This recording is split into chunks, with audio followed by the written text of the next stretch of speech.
साहिब जी, मेरे सभी भाइयों बहनों बेटा बेटी माता पिता को भक्तमती की सत्संग।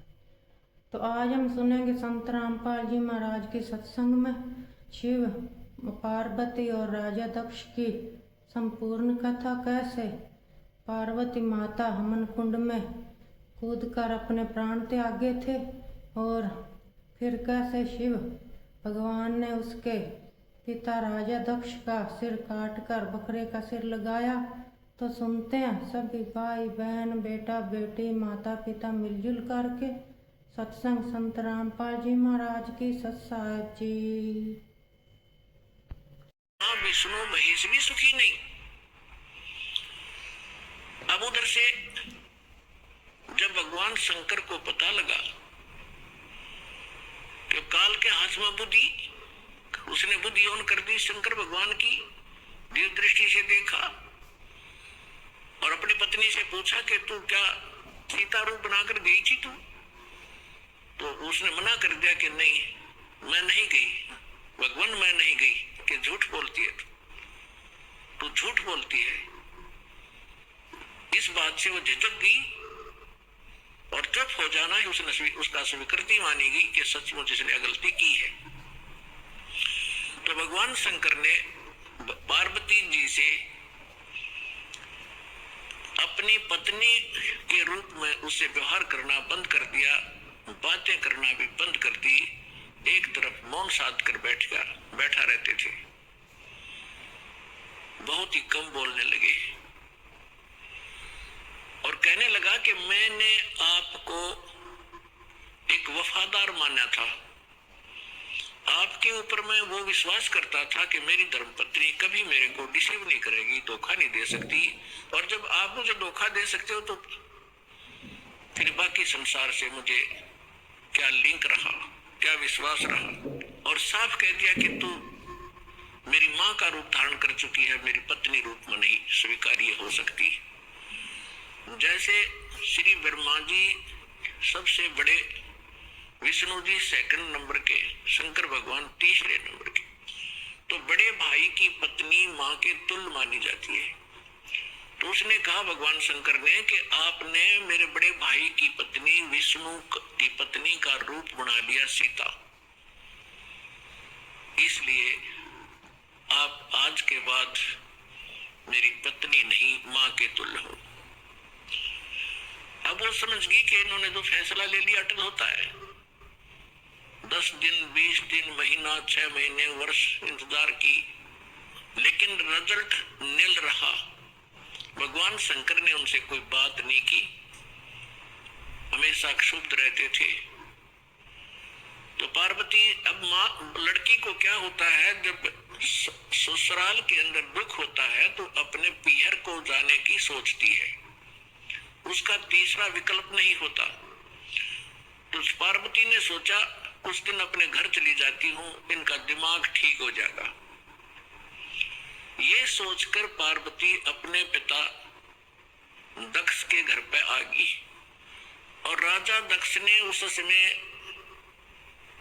एक यज्ञ कर रखा था और एक नियम है ब्राह्मणों ने बना रखा था, ऋषियों ने, कि जब भी कोई यज्ञ करे तो अपनी सभी बेटियों को, संबंधियों को और उनके पतियों को, दामादों को आमंत्रित किया जाए और प्रतिदिन उनको आदर के साथ उनको प्रतिदिन दक्षिणा दी जाए जैसे ब्राह्मणों को देते हैं।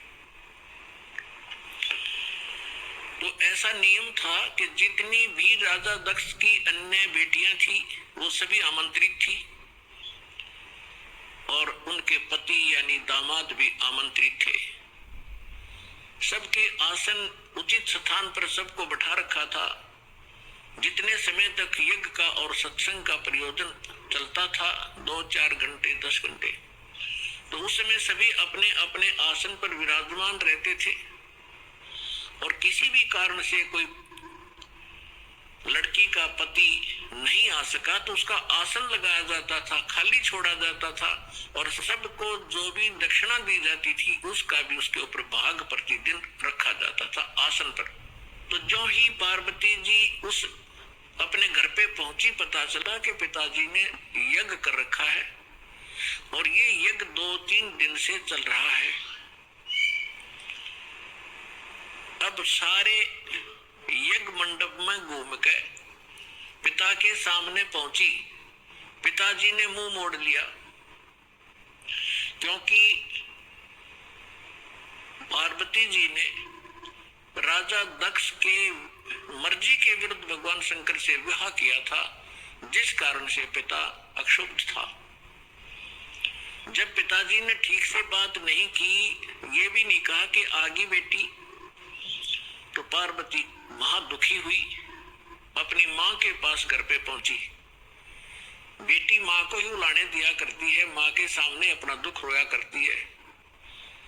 अपनी माँ के सामने जाकर कहा कि माँ, तुमने ऐसा भेदभाव हमारे साथ क्यों किया?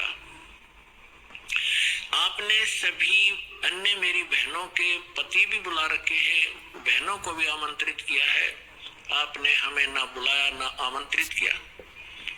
और जिन बहनों के पति नहीं आए उनका आसन लगा रखा है, उनका भाग सबको दिया जा रहा है। आपने न तो अपने दामाद का आसन लगवा रखा है, ना ही उनको आमंत्रित किया है और ना मुझे आमंत्रित किया। अब माँ ने कहा कि बेटी, ना तो आप मेरी बात मानती, ना तेरा पिता मानता, तू जाने तेरा बाप जाने, उनसे बात कर। अपनी मर्जी से तूने विवाह किया, जिस कारण से वो दुखी है तेरे से। वो फिर अपने पिता के पास गई और दक्ष से कहा कि पिताजी, आपने न तो हमें आमंत्रित किया और न ही आपने अपने दामाद को बुलाया, ना उनका कोई भाग आसन आपने लगा रखा है, ना उनका हिस्सा निकाल रहे हो। तब दक्ष ने कहा कि तू आई किस लिए यहाँ पर? तेरे को किसने आमंत्रित किया था? अपनी मर्जी से विवाह किया था, रहे उसके साथ, उस जंगली के साथ रहे। ऐसी बहुत सी बातें बकवास की। तो पार्वती ने देखा कि भगवान शिव अब मुझे स्वीकार करेगा नहीं, घर में मेरा सत्कार नहीं।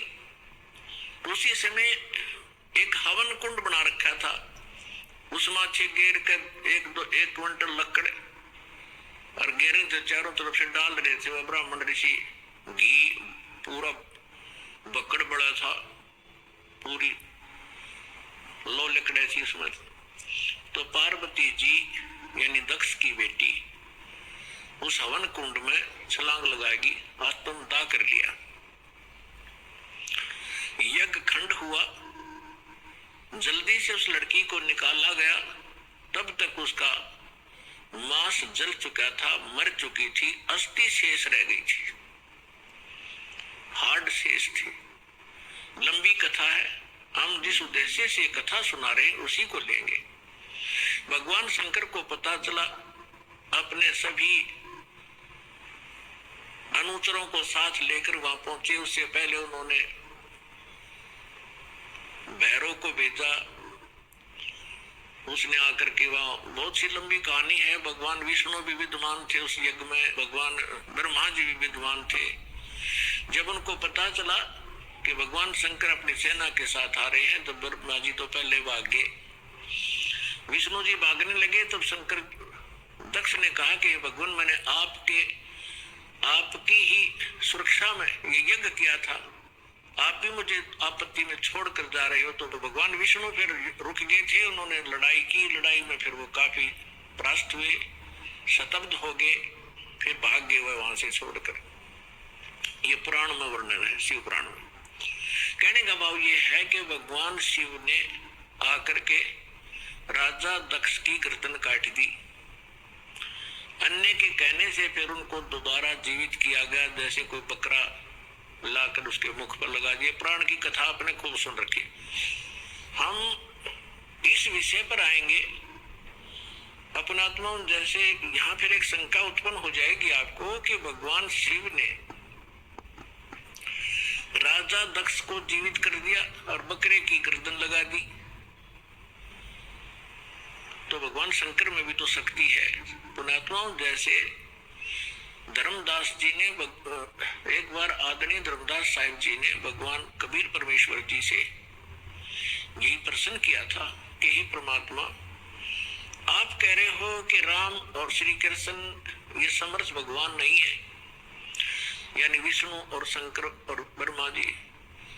विष्णु जी के अवतार श्री कृष्ण जी आए हुए थे, उन्होंने राजा मोर ध्वज के घर पर एक लीला की थी, जाके दो साधु रूप बना के, और राजा मोर ध्वज ने अपने पुत्र ताम्र ध्वज को आरे से चीर दिया था। भगवान श्री कृष्ण जी ने उसको जीवित कर दिया था। आप ये कह रहे हो कि सक्षम नहीं है, ये बात मेरे गले उतरती नहीं। तो परमात्मा ने उदाहरण दिया था कि पुत्र बात सुन, यहाँ तो मोर ध्वज के पुत्र ताम्र ध्वज को श्री कृष्ण जी ने जीवित कर दिया आरे से दो फाड़ कर होने के उपरांत, और उसका सगा भांजा सुभद्रा पुत्र अभिमन्यु महाभारत के युद्ध में मारा गया था। पांडवों का कुल नाश हो रहा था, हाहाकार मची थी। श्री कृष्ण रो रहा था, उसकी बहन रो रही थी, पांचों पांडव टक्कर मार रहे थे। उस समय अभिमन्यु को जीवित नहीं किया उसने। उस समय कहाँ गई थी उनकी वो सामर्थ्य? तब धर्मदास जी ने कहा था, भगवान इसका उत्तर भी आप ही दे सकते हो, हम तो बस इतने बच्चों जैसे प्रश्न है हमारे, बच्चों जैसी बुद्धि है हमारी। ये भी बात सही है आपकी कि वहां क्यों ना जीवित किया उसको। तो परमात्मा ने कहा कि ताम्र ध्वज लड़के की आयु शेष थी, और जिसकी आयु शेष है डॉक्टर एक टांग काट कर दूसरी जगह लगा देते, यहाँ की खाल उतारी वहां जोड़ देते, ये तो वैज्ञानिक कर देते इस काम को। और जिनकी आयु नहीं रहती डॉक्टर फेल हो जाते हैं। खुद डॉक्टर हार्ट अटैक का हार्ट का स्पेशलिस्ट डॉक्टर, और हार्ट की बीमारी से ग्रस्त, रात में गोली टेबलेट खा भी नहीं पाया, 1 मिनट में सांस पूरा हो गया। तो भगवान से बड़ा ना कोई विज्ञान है, ना ये छोटे भगवान है। भगवान तो भगवान ही है, वो समर्थ है, सत्य पुरुष है। तब परमात्मा ने बताया कि ताम्र ध्वज की आयु शेष थी, अभिमन्यु की आयु इतनी ही थी, और ये भगवान इतना ही काम कर सकते। आयु शेष थी तो उसकी राजा दक्ष को दूसरे गर्दन जोड़ दी, चल भाई, लेकिन ये सक्षम नहीं है। अब आगे देखना क्या होता है। ये भगवान शंकर ने पार्वती जी की अस्थियां उठा ली और 10,000 वर्ष तक उसको सीने से लगा के पार्वती पार्वती दक्ष माया दक्ष पुत्री करते करते पागलों की तरह भटकता रहा। अपने आत्मा अब ये हम भगवान ब्रह्मा, भगवान विष्णु, भगवान शिव जी को सुखी माने, ये सुखी है, ये सुखी व्यक्ति के लक्षण है। 10,000 वर्ष तक पागलों की तरह खाना ना पीना ना, हाय पार्वती, हाय दक्ष माया, हाय दक्ष की पुत्री। तो हमारे पास ज्ञान का टोटा था, जिस कारण से हमने प्रत्येक को भगवान और समर्थ मान लिया। देखो ऐसा नहीं कह रहा दास, ना मेरे भगवान ने कहा कि ब्रह्मा विष्णु महेश बिल्कुल यूजलेस है।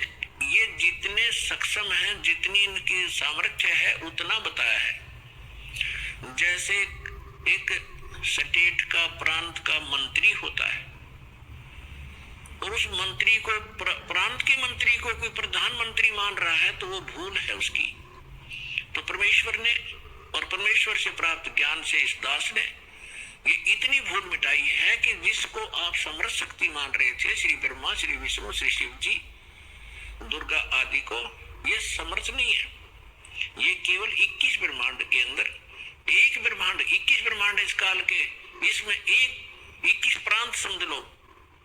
एक प्रांत में ये एक विभाग के मंत्री है। रजोगुण विभाग के ब्रह्मा जी, सतोगुण विभाग के विष्णु जी, तमोगुण विभाग के शंकर जी, बस इतने मालिक है ये।